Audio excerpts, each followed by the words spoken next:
మందులకి సప్లిమెంట్స్కి ఉన్న డిఫరెన్స్ సింపుల్గా చెప్తాను. మందులు ఏం చేస్తాయంటే సిమ్టమ్స్ని తగ్గిస్తాయి, ప్రాబ్లమ్ని కాదు. మీకు ఏవైతే ఇప్పుడు ఆ ప్రాబ్లం వల్ల పెయిన్ వస్తుంది, పెయిన్ కిల్లర్ వేసుకుంటారు, ఆ పెయిన్ని మాత్రమే తగ్గిస్తుంది, సిమ్టమ్ని మాత్రమే తగ్గిస్తుంది ఇన్స్టెంట్గా.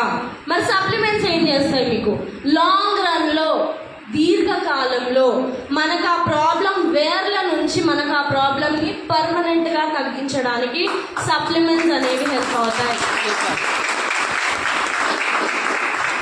సో ఇక్కడ మనకి ఒక సైంటిస్ట్, క్యాన్సర్ని డిస్కవరీ చేసిన సైంటిస్ట్, ఈయన నోబెల్ ప్రైజ్ విన్నర్, ఈయన డాక్టర్ ఆటో వార్బర్. ఈయన మనకి ఏం చెప్తున్నారంటే, no disease including cancer can exist in an alkaline environment.